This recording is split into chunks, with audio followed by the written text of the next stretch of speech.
Clip number 685۔ اس clip میں آپ قرآن پاک کی سورہ نحل کی آیت نمبر 91 سے 92 تک کی تلاوت، ترجمہ اور تفسیر قرآن صراط الجنان سماعت فرمائیں گے۔ بسم اللہ الرحمن الرحیم۔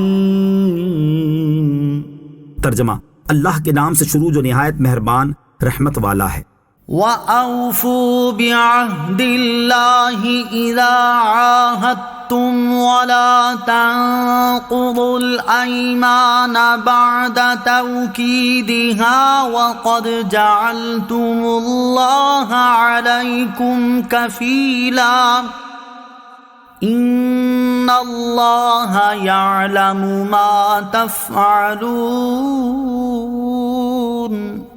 ترجمہ: اور اللہ کا عہد پورا کرو جب تم کوئی عہد کرو، اور قسموں کو مضبوط کرنے کے بعد نہ توڑو، حالانکہ تم اللہ کو اپنے اوپر ضامن بنا چکے ہو، بے شک اللہ تمہارے کام جانتا ہے۔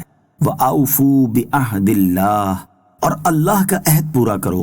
اس سے پہلی آیت میں اللہ تعالیٰ نے کرنے والے کاموں اور نہ کرنے والے کاموں کا اجمالی طور پر ذکر فرمایا، اور اس آیت سے بعض اجمالی احکام کو تفصیل سے بیان فرما رہا ہے، اور ان میں سب سے پہلے عہد پورا کرنے کا ذکر کیا، کیونکہ اس حق کو ادا کرنے کی تاکید بہت زیادہ ہے۔ یہ آیت ان لوگوں کے بارے میں نازل ہوئی جنہوں نے بیعت رضوان کے موقع پر رسول کریم صلی اللہ تعالی علیہ وسلم سے اسلام پر بیعت کی تھی۔ انہیں اپنے عہد پورے کرنے کا حکم دیا گیا۔ بعض مفسرین نے فرمایا کہ اس سے وہ عہد ہے جسے انسان اپنے اختیار سے اپنے اوپر لازم کر لے، اور اس میں وعدہ بھی داخل ہے، کیونکہ وعدہ عہد کی قسم ہے۔ حضرت عبداللہ ابن عباس رضی اللہ تعالیٰ عنہما فرماتے ہیں، وعدہ عہد ہی کی ایک قسم ہے۔ حضرت میمون بن مہران رضی اللہ تعالیٰ عنہ فرماتے ہیں، تم جس شخص سے بھی عہد کرو تو اسے پورا کرو، خواہ وہ شخص مسلمان ہو یا کافر، کیونکہ تم نے اس عہد پر اللہ عز و جل کا نام لیا اور اسے ضامن بنایا ہے۔ حضرت علامہ احمد ساوی رحمۃ اللہ تعالی فرماتے ہیں، عہد سے مراد ہر وہ چیز ہے جسے پورا کرنا انسان پر لازم ہے، خواہ اسے پورا کرنا اللہ تعالیٰ نے بندے پر لازم کیا ہو یا بندے نے خود اسے پورا کرنا اپنے اوپر لازم کر لیا ہو، جیسے پیران عظام کے اپنے مریدین سے لیے ہوئے عہد، کیونکہ ان میں مریدین اللہ تعالیٰ کی اطاعت کرنے اور کسی کام میں اللہ تعالیٰ کی مخالفت نہ کرنے کو اپنے اوپر لازم کر لیتے ہیں، لہٰذا مریدین پر اسے پورا کرنا لازم ہے۔ وَلَا تَنقُضُوا الْأَيْمَانَ بَعْدَ تَوْكِيدِهَا، اور قسموں کو مضبوط کرنے کے بعد نہ توڑو۔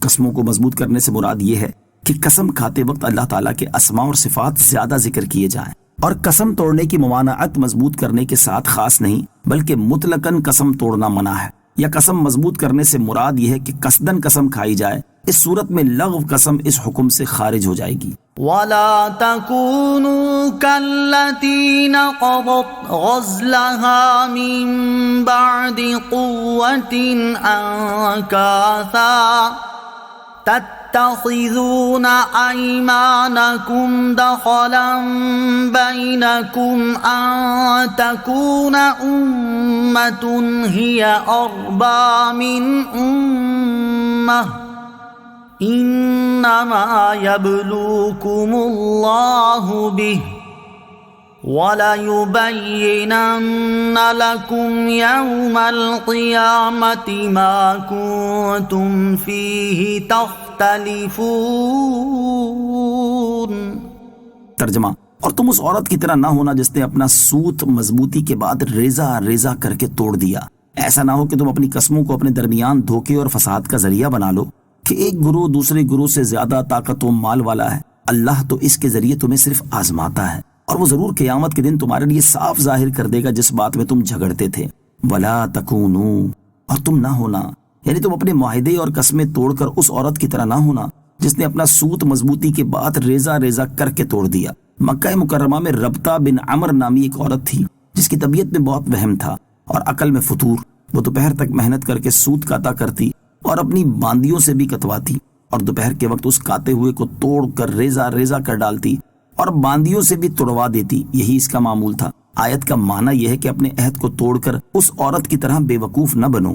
تتخذون ایمانکم دخلا بینکم، ایسا نہ ہو کہ تم اپنی قسموں کو اپنے درمیان دھوکے اور فساد کا ذریعہ بنا لو۔ امام مجاہد رحمۃ اللہ تعالی علیہ فرماتے ہیں کہ لوگوں کا طریقہ یہ تھا کہ وہ ایک قوم سے معاہدہ کرتے، اور جب دوسری قوم اس سے زیادہ تعداد، مال یا قوت میں پاتے تو پہلوں سے جو معاہدے کیے تھے وہ توڑ دیتے، اب دوسرے سے معاہدہ کرتے۔ اللہ تعالیٰ نے اس طرح کرنے سے منع فرمایا اور عہد پورا کرنے کا حکم دیا۔ باہمی تعلقات سے متعلق لوگوں کا رویہ علامہ احمد صابی رحمۃ اللہ تعالی علیہ فرماتے ہیں اس چیز کے نظارے ہمارے معاشرے میں بھی عام نظر آتے ہیں کہ جب تک کوئی اپنے منصب اور مقام و مرتبے پر قائم ہے تب تک لوگ اس کی جی حضوری کرتے ہیں، اور جب اسے معزول کر دیا جائے یا اس کا مرتبہ کم کر دیا جائے تو لوگ اسے چھوڑ دیتے ہیں، اس کی طرف توجہ تک نہیں کرتے اور اس کے ساتھ ایسے ہو جاتے ہیں گویا اسے پہچانتے ہی نہ ہوں۔ یہ حالات تقریباً 300 سال پہلے کے ہیں اور فی زمانہ تو اس اعتبار سے حالات مزید بگڑ چکے ہیں۔ اللہ تعالیٰ مسلمانوں کو ہدایت عطا فرمائے۔ انما یبلوکم اللہ بہ، اللہ تو اس کے ذریعے تمہیں صرف آزماتا ہے، یعنی تمہیں جو عہد پورا کرنے کا حکم دیا گیا ہے اس کے ذریعے اللہ تعالیٰ تمہیں صرف آزماتا ہے تاکہ تم میں سے اطاعت گزاروں اور نافرمانوں کو ظاہر کر دے، اور تم دنیا کے اندر عہد وغیرہ کے بارے میں جو جھگڑتے تھے اللہ تعالیٰ اسے قیامت کے دن ضرور تمہارے لیے صاف ظاہر کر دے گا کہ عہد توڑنے والے کو عذاب دے گا اور پورا کرنے والے کو ثواب سے نوازے گا۔